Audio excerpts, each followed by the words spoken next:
نماز تو پڑھے لیکن اس کا دل کہیں اور لگا رہے، نماز میں کھڑا ہو کر سارے زمانے کے حسابات کرتا رہے، یا بھولی بسری سب چیزیں نماز میں یاد کرنے کی کوشش کرے کہ میں نے یہ چیز کہاں رکھ دی تھی، وہ چیز کہاں رکھ دی تھی، یہ حساب کیسے ہوا، وہ حساب کیسے ہوا، یہ سب نماز میں سستی کی شکل ہے۔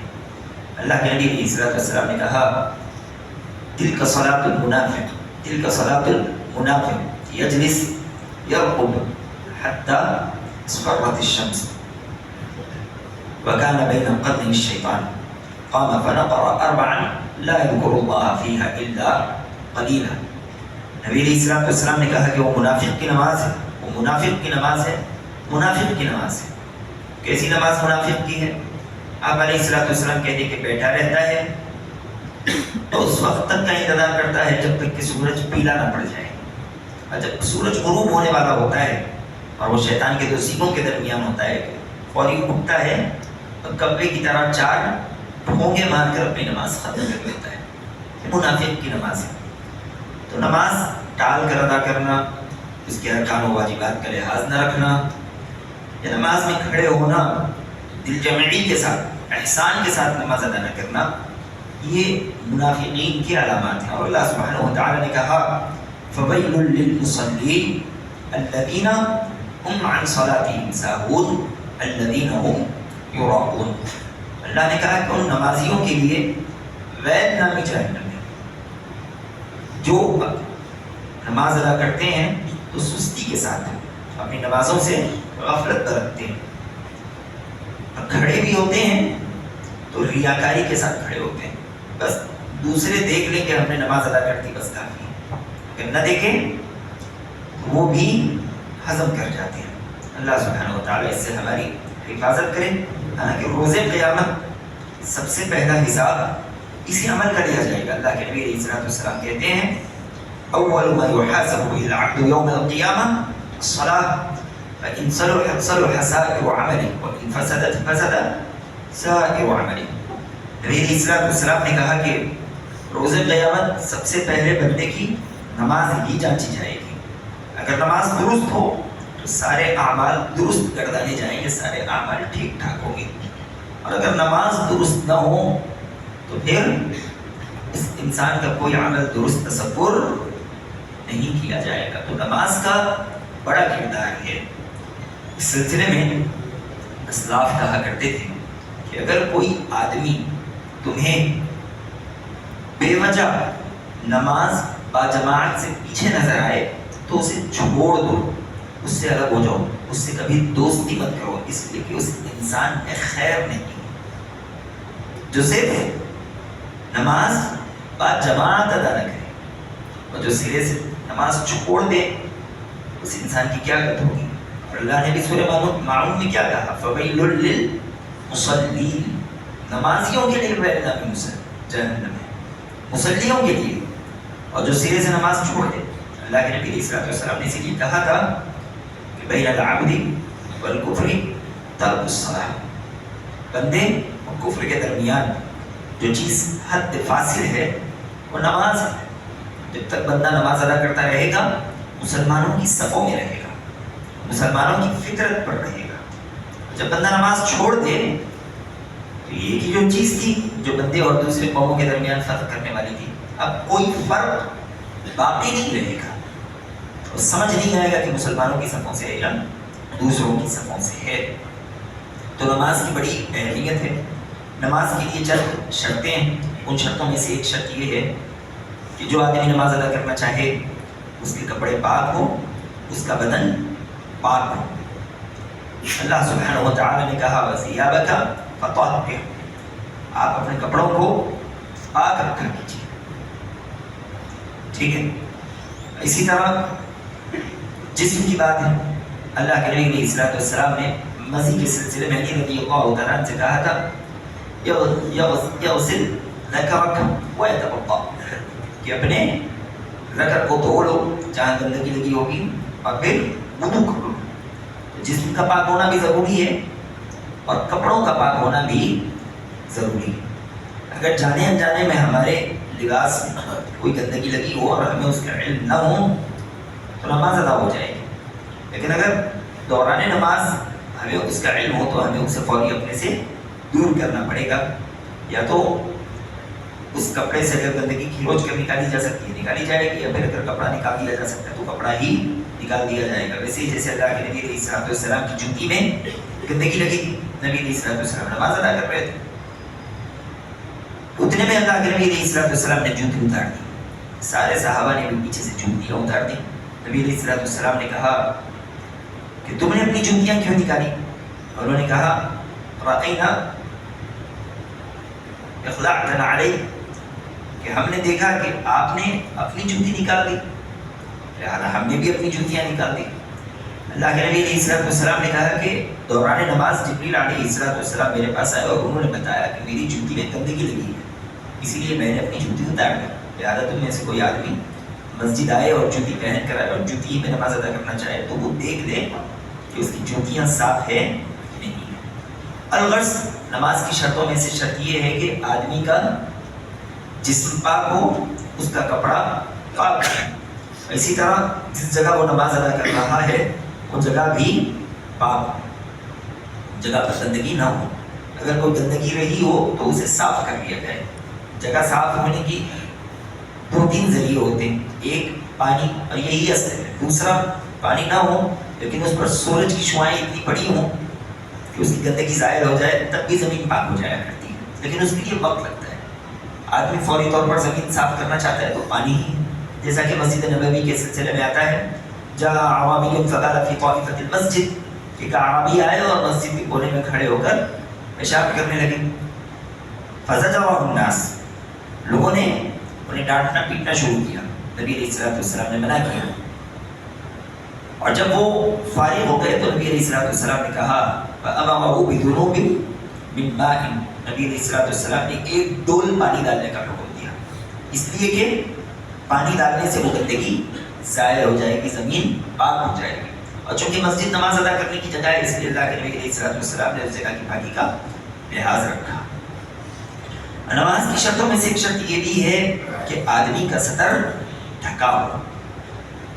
جیسے اللہ سبحانہ و تعالیٰ نے کہا یا بنی آدم خذوا زینتکم عند کل مسجد, اے آدم تم مسجد آتے ہوئے زینت اختیار کرو. اور اللہ کے نبی علیہ الصلوۃ والسلام نے بھی اس سلسلے میں سطر کے ڈھانکنے کا حکم دیا. اب ایک مسئلہ یہ ہے کہ سطر کسے کہتے ہیں؟ سطر کتنا ہوتا ہے؟ سطر ہوتا ہے ما بین السرۃ والرکبۃ عورہ, جو ناف اور گھٹنوں کے درمیان ہے, یہ عورہ ہے, سطر ہے. اتنے حصے کا ڈھکنا بے حد ضروری ہے دوران نماز. آدمی کے پاس کچھ نہ ہو لیکن اتنا دامن تو وہ اپنے پاس رکھے. ما بین السرۃ والرکبتین, جو ناف جسے ہم نابی کہتے ہیں وہاں سے گھٹنوں کے اوپر تک کا حصہ, یہ سطر ہے. اس سلسلے میں کئی روایتیں اللہ کے نبی علیہ الصلوۃ والسلام سے ہم تک پہنچتی. جہاں تک بات عورت کے سطر کی ہے تو کئی روایتیں اس سلسلے میں ہیں کہ المرأۃ عورۃ, عورت کا سارا جسم ہی سطر ہے, اسے ڈھکا رہنا چاہیے. اور وہ اپنے گھر میں اگر نماز ادا کرتی ہو تو وہ اپنا چہرہ کھلا رکھ سکتی ہے, یا پھر جب خواتین کے درمیان نماز ادا ہوتی ہو تو وہاں چہرہ کھلا رکھ سکتی ہے. لیکن اس کے علاوہ جو جسم کے دوسرے حصے ہیں وہ سارے ڈھکے ہونے چاہیے. ٹھیک ہے. سطر کے علاوہ مردوں کے لیے اور کتنا کپڑا نماز میں دیکھیں, اگر گھٹنوں سے نیچے کپڑا جاتا ہے تو بہت اچھی بات ہے. ویسے آج کے زمانے میں بفضل اللہ جہاں ہم گفتگو کر رہے ہیں وہاں ایسے تو حالات نہیں ہیں کہ کپڑوں کی کمی, لہذا گھٹنوں کے نیچے ہو, دونوں کاندھے ڈھکے ہو. اللہ کے نبی علیہ الصلوۃ والسلام نے کھلے کاندھوں سے نماز ادا کرنے سے منع کیا. لیکن اگر کسی کے پاس کپڑا ہی نہ ہو تو وہ صرف ناک سے لے کے گھٹنوں تک ڈھک لے, تب بھی اس کی نماز ہو جائے گی باذن اللہ. لیکن کاندھوں سے لے کر گھٹنوں سے نیچے تک کپڑا ہو وہ بہتر ہے. اور اگر کسی کے پاس زائد کپڑے ہوں تو اس کے لیے ضروری ہے کہ وہ اپنے دونوں کاندھے ڈھانپ کر نماز ادا کرے, کاندھے کھلے رکھ کر نماز ادا نہ کرے.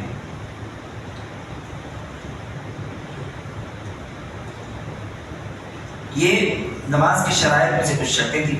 اور نیت تو سب سے پہلے داخل ہے ہی، جیسا کہ پہلے ہی درس میں کہا گیا کہ ہر عبادت کے لیے نیت بےحد ضروری ہوا کرتی ہے۔ اس سلسلے میں ایک چیز علماء نے بیان کی ہے کہ نماز کی شرطوں میں نہیں ہے لیکن نماز کے کمال میں حائل ہو جایا کرتی ہے، وہ ہے کہ آدمی اپنے کپڑوں کو ٹخنوں سے نیچے رکھ کر نماز ادا کرے، عورت نہیں بلکہ مرد۔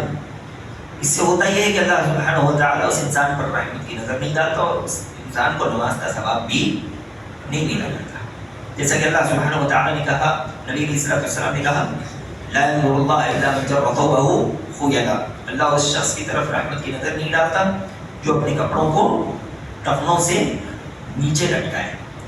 تو یہ معاملہ صرف نماز کے وقت تک کے لیے نہیں ہے بلکہ ہر وقت آدمی اپنے کپڑوں کو ٹخنوں سے اوپر رکھے، اس لیے کہ اللہ کے نبی علیہ السلام کہتے ہیں ثلاثۃ لا یکلمہم اللہ یوم القیامہ ولا ينظر الیہم ولا یزکیہم ولہم عذاب الیم۔ تین قسم کے لوگ ایسے ہیں جس اللہ سبحانہ و تعالیٰ روز قیامت میں گفتگو کرے گا، نہ ان پر رحمت کی نظر ڈالے گا، نہ ہی انہیں پاک کرے گا، ان کے گناہ بھی پاک نہیں کیے جائیں گے۔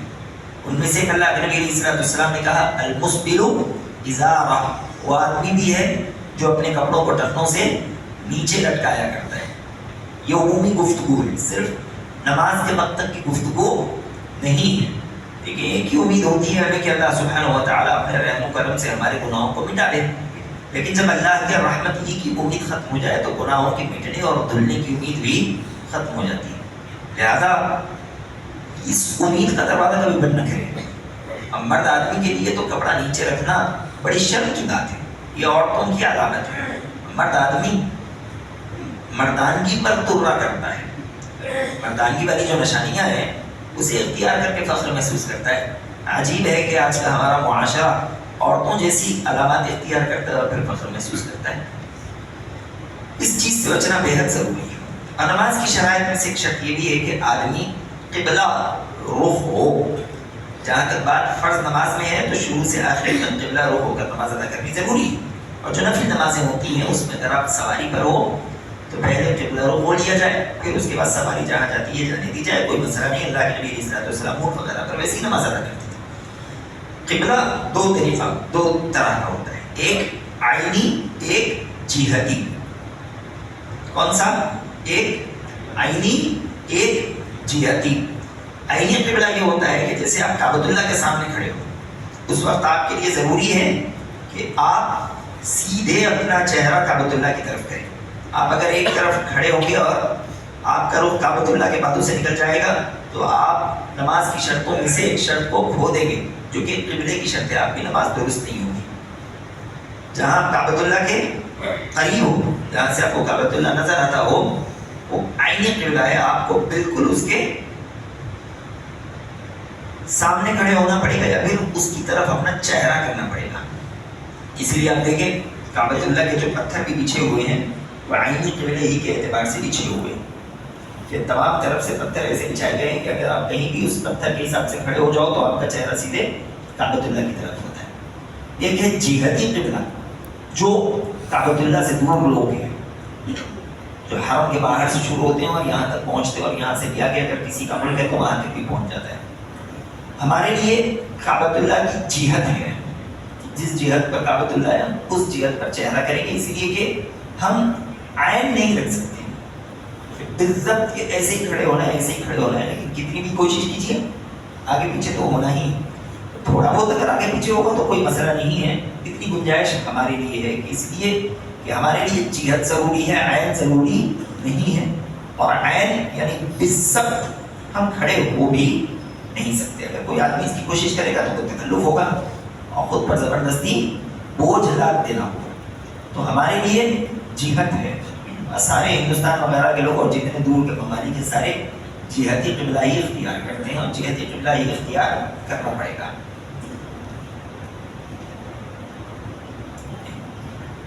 ہاں، اور ایک مسئلہ اس سلسلے کا یہ ہے کہ نماز ادا کرنے کے لیے وہ جگہ ہونا ضروری ہے جہاں پر اللہ کے نبی علیہ السلام نے نماز مشروع کی ہو۔ جہاں نماز درست نہ ہو آدمی وہاں نماز ادا نہ کرے۔ کون کون سی جگہیں ہیں جہاں نماز درست نہیں ہوتی؟ قبرستان. اس سلسلے میں اللہ کے نبی علیہ الصلوۃ والسلام نے کہا لا تصلوا الی القبور ولا تجلسوا علیہا، قبروں کے پاس نماز مت پڑھو اور قبروں پر بیٹھا مت کرو. اب نبی علیہ الصلوۃ والسلام نے اس سلسلے میں تو لعنت بھی کی اور کہا لعن اللہ الیہود والنصارى اتخذوا قبور انبیائہم مساجدا. اس سے پہلے کی روایت اگر دیکھیں تو اس میں اللہ کے نبی علیہ الصلوۃ والسلام نے کہا لا تجعلوا قبری وثنا یعبد، میری قبر کو بت نہ بناؤ، سجدگاہ نہ بناؤ کہ جس کی عبادت کی جائے. اور کہا کہ اللہ یہود و نصارہ پر لعنت کرے کہ انہوں نے اپنے انبیاء کی قبروں کو سجدگاہ بنا لیا. اس سلسلے میں کئی روایتیں. اسی طرح باتھ روم وغیرہ میں بھی نماز ادا ہوتی نہیں ہے اور وہاں کوئی نماز ادا کرتا بھی نہیں. کچرے دانوں پر بھی نماز ادا نہیں ہو سکتی، عام راستوں پر بھی نماز ادا نہیں ہو سکتی. احادیث میں ان جگہوں پر نماز ادا کرنے سے منع کیا گیا ہے. اونٹ کے باڑے میں بھی نماز ادا نہیں ہو سکتی. کوئی آدمی اپنے گھر جانور وغیرہ رکھتا ہو یا جو جانور چلاتا ہو، اگر بکریاں ہیں تو بکریاں چلتے رہے وہ نماز ادا کر لے، جہاں بکریاں بنتی ہیں وہاں وہ نماز ادا کر لے، اس کی گنجائش ہے. لیکن اونٹ کے باڑے میں نماز ادا کرنے سے نبی علیہ الصلوۃ والسلام نے منع کیا. خیر یہ وہ مسائل نہیں ہیں جس کی ہمیں ضرورت پڑتی ہے. ہمیں جن مسائل کی ضرورت پڑتی ہے ہم وہاں چلتے ہیں. سیدھے یہ باتیں کچھ بولنی ضروری ہیں، اس کا تذکرہ کیا گیا ہے. نماز کے لیے چاہے آدمی فرض نماز ادا کرے یا پھر نفل نماز ادا کرے، سترے کا ہونا ضروری ہے. ہمارے پاس بہت سی دفعہ سترے کے معاملے میں بڑی سستی برتی جاتی ہے. اس کی وجہ سے آدمی خود کی بھی نماز میں خلل پیدا کرتا ہے اور دوسروں کو بھی گناہ گار بنا لیتا ہے. وہ آتا ہے مسجد کے اس دروازے سے داخل ہوگا اور دروازے کے سامنے رکعت بند کھڑے ہو جائے گا، اور سامنے والوں کا بھی راستہ وہ روک دے گا اور خود کے سامنے سے بھی لوگوں کے آنے جانے کی وجہ سے اپنی نماز بھی متاخر کر دے گا. اس سلسلے میں اللہ کے نبی علیہ الصلوۃ والسلام نے کہا لا تصلی الا الی السترہ، کہ نماز مت پڑھو مگر سترے کے سامنے کھڑے ہو کر نماز پڑھا کرو. اس سلسلے میں ابو سعید خدری رضی اللہ تعالیٰ عنہ سے روایت ہے کہ نبی علیہ الصلوۃ والسلام نے کہا اذا صلی احدکم فلیصلی الی السترۃ ولیدن منها، تم میں سے کوئی آدمی نماز ادا کرے تو سترے کی طرف پڑھے اور سترے کے قریب ہونے کی کوشش کرے. سترہ کیا ہے؟ لا يقطع الشيء. اللہ کے نبی علیہ الصلوۃ والسلام نے کہا لیستتر احدکم فی الصلاۃ ولو بسهم، تم میں سے ایک آدمی جب نماز پڑھے تو وہ پردہ کرے اگرچہ ایک تیر ہی سے کیوں نہ ممکن ہو. تیر ہی کا سترہ کیوں نہ بنانا چاہے مگر بنائے بغیر سترے کی نماز ادا نہ کرے. پتہ چلا کہ سترہ کم از کم ایک انگوٹھے جتنا موٹا ہو اور ایک ذرا جتنا اونچا ہو. مؤخرۃ الرحل کا تذکرہ روایتوں میں آیا ہے کہ اونٹ کا جو کجاوا ہوتا ہے، کجاوے کی جو اونچائی ہوتی ہے اتنے اونچے جتنے سترہ کم از کم آدمی اپنے لیے بنائے. اور موٹا کتنا ہو تو ولو بسهم، تیر کتنی ہوتی ہے؟ انگوٹھے اور اس سے بھی تھوڑی پتلی ہی ہوتی ہے. کم از کم اتنی چیز اپنے سامنے رکھے. جیسے ہمارے پاس مساجد میں سترہ ہوتا ہے، کہیں سترہ نہ ہو تو آدمی جس قدر ہو سکے دیوار کے قریب آ جائے، اس طرح کی کوئی چیز کے قریب آ جائے، کرسی وغیرہ کو اپنا سترہ بنا سکتا ہے، بنا لے. کوئی آدمی بیٹھا ہو تو آدمی کا بھی سترہ بنایا جا سکتا ہے. تو آدمی سترے کا خاص خیال رکھے. اور سترے اور نمازی کے مابین فاصلہ کتنا ہو تو روایتوں میں آتا ہے کہ 3 ذراع. یہ جو ایک ہاتھ ہوتا ہے ابھی 3 ہاتھ، اس میں آدمی بآسانی سجدہ بھی کر سکے گا اور اس کے درمیان سے کسی کا جانا بھی تھوڑا سا دشوار ہوگا. اگر کوئی جائے تو آدمی باقاعدہ ہاتھ دے کر اسے روک سکے گا. سترہ بنانے کے بعد اگر کوئی آدمی سامنے سے جانے کی کوشش کرے، اللہ کے نبی علیہ الصلوۃ والسلام نے کہا کہ اسے روکو، اور اگر وہ نہ مانے تو اسے دھکا دے کر دور کر دو، اس لیے کہ وہ شیطان ہوا کرتا ہے. اور بہت سے لوگ ہیں جسے علم نہیں ہوتا لیکن علم ہونے کے بعد بھی اگر کوئی ہٹ درمی کرے تو انہیں دھکے ہی دے کر الگ کر دینا چاہیے، اس لیے کہ یہ شیطانی صفتوں میں سے ایک صفت ہے. سترے کا بڑا کردار ہے. سترے میں بہت سے لوگ یہ کرتے ہیں کہ کچھ نہ ملے تو زمین پر ایک چھوٹی سی لکیر کھینچ دیتے ہیں، وہ روایت ضعیف ہے. اس طرح کا معاملہ درست نہیں ہے. سترہ چاہیے چاہے آپ مسجد میں نماز ادا کریں یا میدان میں نماز ادا کریں. سترہ رکھنے کے بعد اگر کوئی سامنے سے جائے تو پھر آپ کو اس کا نقصان نہیں ہوگا. جی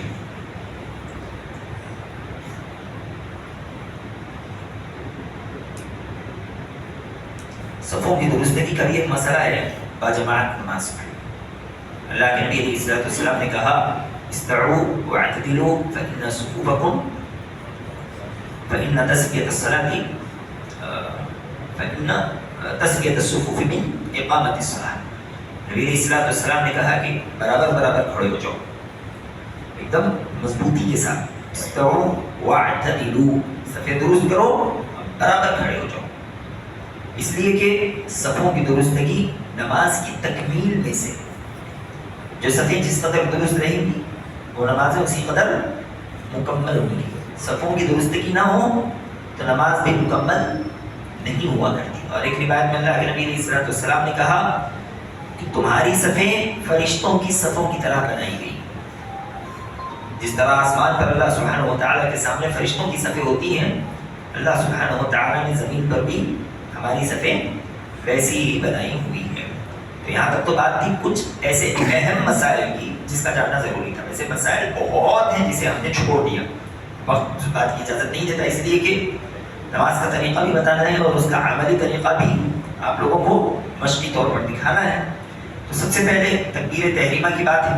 نماز تکبیر تحریمہ سے شروع ہوتی ہے. اس سلسلے میں اللہ کے نبی علیہ السلام کہتے ہیں رضی اللہ تعالیٰ عنہ حدیث میں مفتاح الصلاۃ طہور و تحریمها التکبیر و تحلیلها التسلیم کہ نماز کی چابی طہارت ہے, وضو ہے, اور نماز تکبیر تحریمہ کے ساتھ شروع ہوتی ہے اور تسلیم کے ساتھ وہ ختم ہوتی ہے. یعنی اس کے بعد تم بہت سارے کام کر سکتے ہو. تکبیر تحریمہ یعنی وہ تکبیر جو تمام جائز کاموں کو بھی آپ پر حرام کر دیتی ہے. بات چیت, کھانا پینا, معاملات کرنا, یہ سب چیزیں ہمارے لیے جائز ہیں, لیکن جیسے ہی ہم اللہ اکبر کہتے ہیں تمام کام ہمارے لیے حرام ہو جاتے ہیں. اس لیے اس تکبیر کو کیا کہا جاتا ہے؟ تکبیر تحریمہ. وہ تکبیر جو حلال کاموں کو بھی حرام کرتے ہیں. تکبیر تحریمہ کے ساتھ رفع الیدین کیا جاتا ہے, جیسا کہ اللہ کے نبی علیہ السلام کے سلسلے میں ابن عمر رضی اللہ تعالیٰ عنہ کہتے ہیں جب آپ نماز کے لیے کھڑے ہوتے رفع یدیہ حتی یکون حدب منکبیہ ثم یکبر. کھڑے ہو جاؤ بیٹا. جب اللہ کے نبی علیہ السلام نماز کے لیے کھڑے ہوتے تو اپنے دونوں ہاتھ کاندھوں تک اٹھاتے. حدب منکبیہ, اٹھائیے, ہاتھ سیدھے رکھیے. حدب منکبیہ, اس طرح سے. اس میں دو روایتیں ملتی ہیں, ایک یا تو اسے تھوڑا سا اوپر بھی دیتے یا پھر اسے یہاں تک رکھتے, کاندھوں تک یا پھر کان کی لو تک. اوپر اٹھو بیٹا یہاں تک. ہاں, اب اس طرح لے جا کر یہاں لگانا کوئی صحیح روایت سے ثابت نہیں ہے کہ دونوں کانوں کو چھونا. کانوں تک اٹھانے کا تذکرہ ہے, اٹھائیے اس طرح یا پھر کاندھوں تک اس طرح, دونوں رفع الیدین کرتے. اور اس کے ساتھ اللہ کے نبی علیہ السلام اللہ اکبر کہتے. ایک بار کہتے ہو گیا اٹھو. یہ تکبیر تحریمہ کا طریقہ ہے کہ آدمی تکبیر تحریمہ کہتے ہوئے اپنے ہاتھوں کو بلند کرے. یہ اللہ کے نبی علیہ السلام اس طرح نماز میں داخل ہوتے. جب تکبیر تحریمہ کہہ دی جاتی تو اللہ کے نبی علیہ السلام سے دعائے استفتاح ثابت ہے. دعا استفتاح کے کئی الفاظ ہیں, ثنا بھی ثابت ہے, اللہم باعد بینی و بین خطایا بھی ثابت ہے. اس کے علاوہ بھی کچھ دعائیں ثابت ہیں. یہ دعائیں بڑی اہمیت کے حامل ہیں. آدمی جب بھی نماز پڑھے, فرض ہو کی نفل, جماعتی ہو کی انفرادی, وہ دعائیں استفتاح پڑھنے کی کوشش کرے. بڑی فضیلتیں دعاؤں کی ہے کہ اللہ سبحانہ و تعالیٰ سے دعاؤں میں مغفرت طلب کی جاتی ہے. تو ان دعاؤں کا اہتمام ہم سے ہونا چاہیے. اس کے بعد مسئلہ ہے سورہ فاتحہ کے پڑھنے کا. سورہ فاتحہ کی تلاوت نماز میں واجب ہے ہر کسی کے, اور اگر کوئی انفرادی طور پر پڑھتا ہو تو اس کے لیے تو رکن کی حیثیت رکھتا ہے. امام کے پیچھے وہ واجب ہے, امام کے لیے رکن ہے اور مصلیوں کے لیے واجب ہے. وجوبی طور پر نبی علیہ السلام نے کہا لا صلاۃ لمن لم یقرأ بفاتحۃ الکتاب. اس انسان کی نماز ہی نہیں ہوتی جو سورہ فاتحہ کی تلاوت نہ کرے. اس سلسلے میں کئی روایتیں ہیں. اگر آپ تفصیل دیکھنا چاہتے ہیں, تفصیل یہاں بیان نہیں کر سکتے, تفسیر احسن البیان اٹھائیے اور سورہ فاتحہ کی تفسیر دیکھیے. اس میں شیخ صلاح الدین یوسف رحمہ اللہ نے بڑے ہی احسن انداز سے سورہ فاتحہ کے وجوب کی روایتوں کو بیان فرمایا اور کہا کہ کس طرح اللہ کے نبی علیہ السلام کے زمانے میں صحابہ کرام رضوان اللہ تعالیٰ علیہ سورہ فاتحہ کے علاوہ دوسری بھی قرأتیں کرتے تھے جن قرأتوں سے نبی علیہ السلام کو تکلیف ہوتی تھی. اس لیے نبی علیہ السلام نے کہا کہ قرأتیں مت کرو الا بفاتحہ الکتاب، سوائے سورہ فاتحہ کے، اس لیے کہ جو اس کی تلاوت نہ کرے اس انسان کی نماز نہیں ہوتی. سورہ فاتحہ کی تلاوت بہت ضروری ہے، جو انفرادی نماز ادا کرے اس کے لیے بھی، جو اجتماعی نماز ادا کرے اس کے لیے بھی. ایک آیت اس سلسلے میں بیان کی جاتی ہے کہ فَإِذَا قُرِئَ الْقُرْآنُ فَاسْتَمِعُوا لَهُ وَأَنصِتُوا. اللہ نے کہا جب تم پر قرآن پڑھی جائے تو غور سے سنو، خاموش ہو جاؤ. صحیح ہونا چاہیے، یہ اللہ سبحانہ وتعالیٰ کا حکم ہے. سورہ فاتحہ بھی قرآن ہے، یہ بھی صحیح ہے، لیکن اللہ کے نبی علیہ السلام نے اسے مستثنیٰ کر دیا. تو تعجب کی کیا بات ہے؟ جس نبی کے ذریعے اللہ سبحانہ وتعالیٰ نے خاموش رہنے کا حکم دیا، اسی نبی کی زبانی اللہ سبحانہ وتعالیٰ نے سارے قرآن سے حصہ نکالا اور کہا کہ اسے پڑھو. تو جو رب خاموش رہنے کا حکم دے سکتا ہے وہی رب کچھ پڑھنے کی اجازت بھی دے سکتا ہے. اس میں تعجب کی کوئی بات نہیں ہے. سورہ فاتحہ کا پڑھنا بےحد ضروری ہے. ہر رکعت میں سورہ فاتحہ کی تلاوت ہونی چاہیے، مقتدی ہوگی امام. سورہ فاتحہ کے علاوہ جہری نمازوں میں دوسری صورتیں پڑھنے کی اجازت نہیں ہے. اللہ کے نبی علیہ السلام نے سختی سے منع کیا. جو جہری نمازیں نہیں ہوتی ہیں مسلمانوں کے لیے اختیار ہے، کوئی لمبی صورت پیچھے پڑھنا چاہے پڑھے. میں ساری روایتیں آپ کے سامنے نہیں پڑھ رہا ہوں اس لیے کہ وقت ہمارے پاس نہیں ہے. اس اختیار ہے، کوئی لمبی صورتیں سورہ اخلاص، سورہ لحب وغیرہ پڑھنا چاہے شروع کی 2 رکعتوں میں پڑھ لے، مسنون ہے. آخر کی 2 رکعتوں میں بھی اگر کوئی پڑھنا چاہے تو اس کی بھی گنجائش ہے. اگر آپ کو اتنا وقت ملتا ہو تو پڑھیں، اگر کوئی نہ پڑھے گناہ گار نہیں ہوگا. شروع کی 2 رکعتوں میں بھی اگر کوئی سورہ فاتحہ کے علاوہ دوسری صورتیں نہ پڑھے امام کے پیچھے تب بھی گناہ گار نہیں ہوگا. عام نمازوں میں بھی اگر کوئی انسان سورہ فاتحہ کے علاوہ دوسری صورتیں کبھی کبھار چھوڑ دے گناہ گار نہیں ہوگا، لیکن اس کی نماز اس طرح کامل نہیں ہوگی جس طرح کامل ہونی چاہیے. نماز ادا ہو جائے گی لیکن کامل طریقے سے ادا نہیں ہوگی. تو جو انفرادی نمازیں ہوتی ہیں اس میں انسان کوشش کرے، بلکہ یہی کوشش اس کی ہونی چاہیے کہ سورہ فاتحہ کے ساتھ کوئی نہ کوئی لمبی صورت کی تلاوت وہ کرتا رہے. اس لیے کہ اللہ کے نبی علیہ السلام کے سلسلے میں آتا ہے فجر کی سنتوں کے بارے میں عائشہ رضی اللہ تعالیٰ عنہا جو کہتی ہیں کہ نبی علیہ السلام کبھی اتنی جلدی نماز پڑھتے کہ ہمیں یہ بھی خدشہ ہوتا کہ آپ نے سورہ فاتحہ پڑھی ہے یا نہیں پڑھی ہے، لیکن سورہ فاتحہ تو نبی علیہ السلام پڑھتے تھے. اسی بات پر عمل کرتے ہوئے حسن بصری رحمہ اللہ علیہ کئی دفعہ فجر کی سنتوں سے صرف سورہ فاتحہ پڑھتے ہوئے دوسری صورتوں کو ختم کر دیتے تاکہ نبی علیہ السلام کی موافقت ہو سکے. تو مسئلہ سمجھنے کا یہ ہے کہ اگر کوئی آدمی کبھی کبھار سورہ فاتحہ کے علاوہ عام نمازوں میں، نفل نماز وغیرہ میں دوسری صورتیں چھوڑ دے تب بھی اس کی نماز ہو جائے گی، نماز باطل نہیں ہوگی.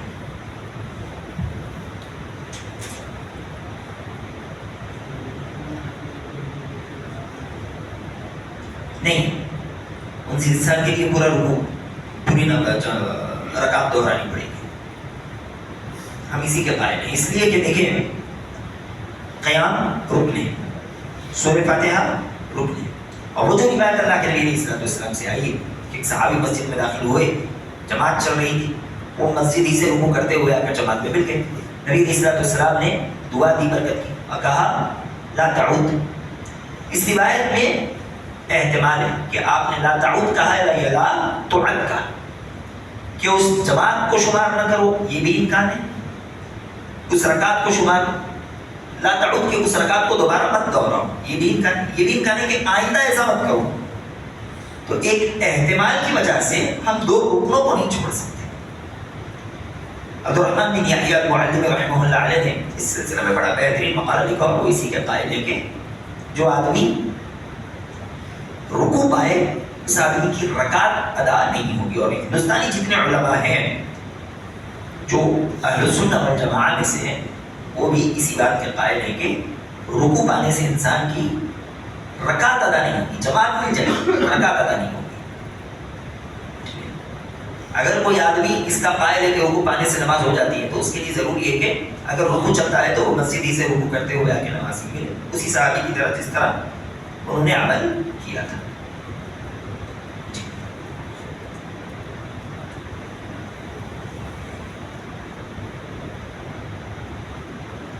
اس کے علاوہ جو بھی باتیں ہیں ہم سب عملی طریقے ہی پر دیکھیں گے. یہ کچھ مسائل تھے جن کا تذکرہ آپ کے سامنے ضروری تھا.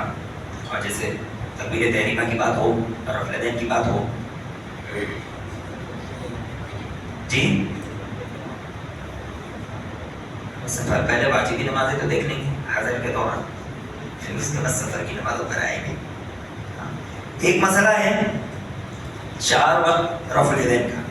اللہ کے نبی علیہ الصلوۃ والسلام سے 4 اوقات میں نماز میں رفع الیدین ثابت ہے. ایک تکبیر تحریمہ کے وقت، ایک رکوع میں جانے سے پہلے، ایک رکوع سے اٹھنے کے بعد. چوتھا رفع الیدین جب آپ 2 رکعت کا قاعدہ کر کے اٹھیں اس وقت بھی کرنا پڑے گا. یہ 4 رفع الیدین نبی علیہ الصلوۃ والسلام کی سنت ہے. اس سنت پر عمل کرنا ضروری ہے. آج جو لوگ رفع الیدین چھوڑتے ہیں تو وہ صرف سنت کو نہیں چھوڑتے، ان کا تصادم، ان کا جھگڑا اس سنت کے ہونے یا نہ ہونے سے.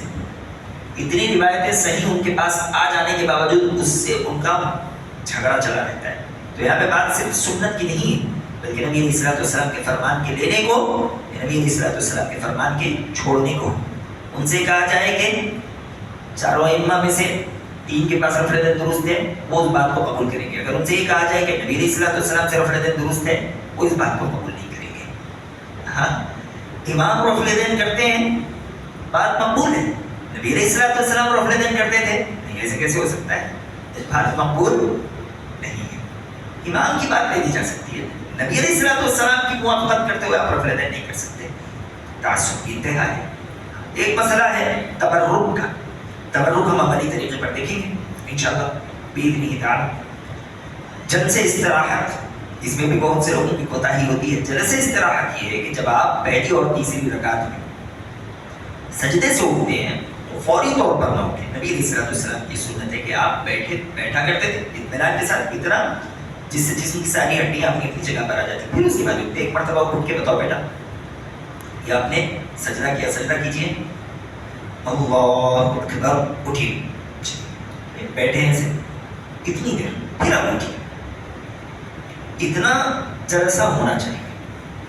اسے کہتے ہیں جلسے استراحت. اور کوئی مسئلہ جس کا بتانا ضروری ہے اور ہم بھول رہے ہیں؟ ایسے مسائل تو بہت چھوٹ رہے ہیں.